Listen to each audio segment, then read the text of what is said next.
little things matter. It's... They add up. Mm-hmm.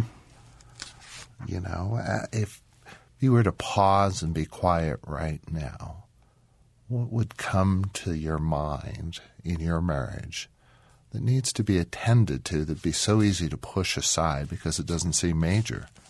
And yet, over time, you know, any one of these will lead to loss of intimacy and vitality.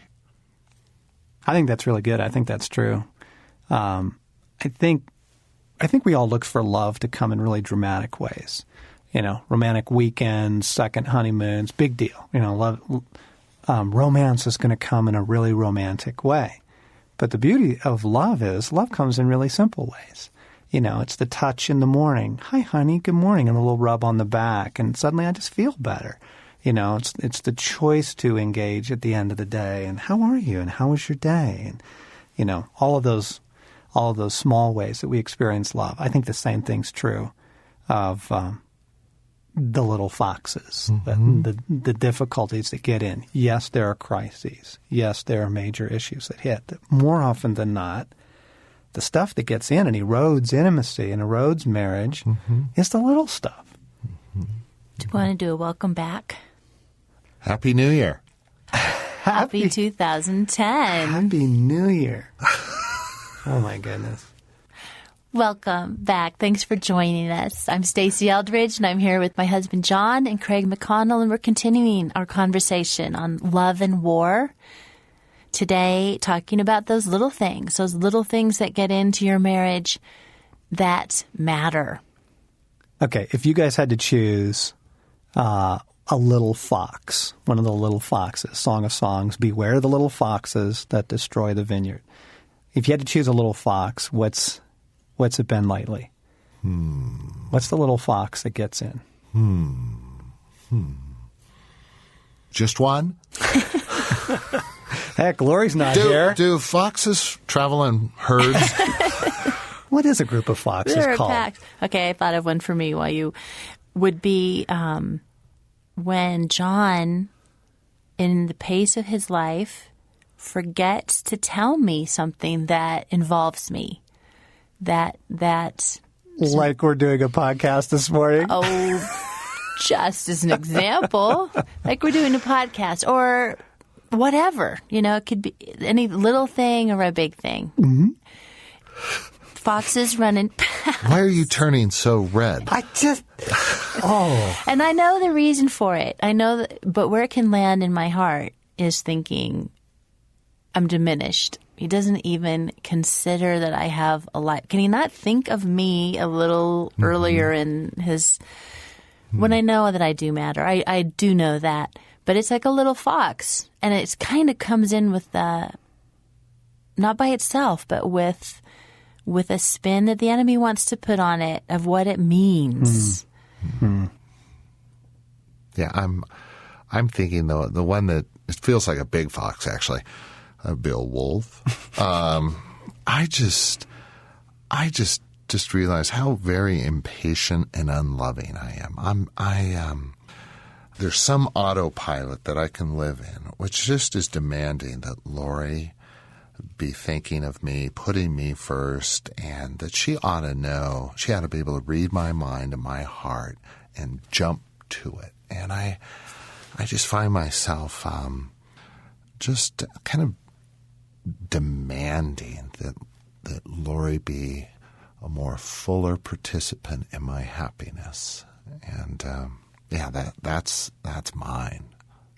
Oh, darn, I thought we were supposed to think of our spouses. Shit. Whoops. Stacey's over there lobbing at me. Yeah. And then Craig goes into the confessional. What a spiritual giant you are. You know, but I think you hit on something, Stacey. Foxes, they must run in pairs because no matter what it is, there's always the enemy's spin on it. That's always a part of it. Yeah. Oh, my goodness. I can just start rattling off, little foxes. I think decision-making, I'd call that a little fox because it just seems like as soon as we have to start making some decisions, it opens the door for tension, resentments, misunderstandings, Yes. money. But my big one right now is pace of life. Pace of life. That just being too exhausted to have much to offer each other. It's pace of life. We are running like rats on a wheel. The whole world is. It's just insane. I can't and I fight this. I mean, I'm somewhat aware of it and make choices against it. And it's still a pace of life. I've got a list of to-do things that I haven't gotten to, and some of it involves Stacy. So back to that diminishment thing. And, I'm not thinking of her. It's not really that my motives are bad. I've just been swept away in the pace of life. Right. I'm not intentionally trying to bring diminishment to Stacy or a lack of intimacy in our relationship. I'm just exhausted. Well, honey, I think that's just so important right there. They're not intentional. Right. And we're unaware of them. Yep. So to be able to ask your spouse, when you do have this space, how's it going living with me? Yeah.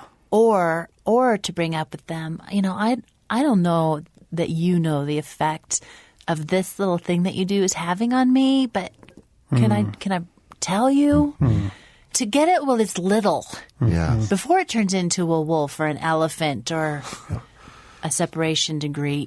Just get them while they're small because they're busy. Tunneling underneath the foundation. Yeah. The little quirks we have that were almost early love, just didn't even notice, it would seem. They seem to grow, and suddenly she always does that. Or Right. Yeah. And then those agreements you make. Oh, let me throw out another one. I was just trying to kind of offer some counseling to a couple not long ago, and family. Family as a little fox, and by that I mean extended family. And the issue looks so simple and harmless. The issue for this couple was that she talked to her mom every day on the phone.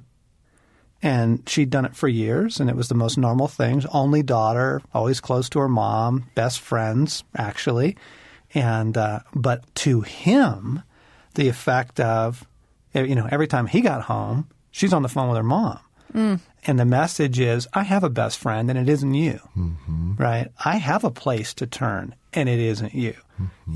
I have a place to go with my stuff, and it isn't you, And it was a little fox, and it looked so innocent. I mean, what a rich thing to have a best friendship with your mom. What a completely innocent thing. It was diabolical. It really was. 20 years of this, and the message to him was, you're more than second. You're like third or fourth, You're not my intimate ally. I've become one with my mom, right. And so to suggest to her, you really shouldn't talk to your mom that much. It was, you could just see that, we've just stepped into something that it's just a little issue, but this is destroying the vineyard. This is a little fox in a really big way. And the fact that so many of these things, John, are small, they're easy to ignore or avoid, or in the name of love, just kind of dismiss, to bring that up as to be petty or I'm unloving or something like that. But the power over time is that they just destroy, as you put it, intimacy. Well, let me name another one. We have a couple horses. We bought the one when Blaine, he had saved up money and he wanted a horse. So he actually saved up enough money to buy a horse. So we have his horse and then we have another horse. And we keep him at stables here in town. That's kind of what you have to do when you live in the city. And they feed him and clean up their stuff. And, but it's really good for the horse's kind of health and psychology if you can turn them out. And you take them out of their little stall and you put them out in this field and you get like a half an hour or an hour. That's your slot. And then you have to put them back. Well, what happened was I just stopped helping and it fell to Stacy. And so she had to take over. She had to do it. And I walked away from it for a long time. And what was once kind of a source of pleasure and joy then became a source of pressure and obligation and duty, and yet one more thing in my day, and it ended up taking all the joy out of it. Mm-hmm. And it was a little thing. It was just, I'm busy, right? I'm at work, I'm busy, I can't, and I just, those little things that we neglect, but it ended up becoming a big thing. Mm-hmm. Mm-hmm. And how good to be in the context of a marriage where you are committed to one another. You have made vows. The back door is closed. You're safe. You can bring these things up. Yep. You can talk about them. And you're not saying you're a bad person or I don't love you, or this is horrid. It's saying this is having an effect on me. I don't think you're aware of it. And let's talk about this. We're committed to becoming a better person. Mm-hmm. We want to be a more loving person. Mm-hmm. And sometimes we need our spouse to hold up a mirror in a gentle way. Yeah. In the right timing to say, I don't know that you know this. Mm-hmm. Yeah, timing is an important issue, too. Yeah. Don't do it on Christmas Eve.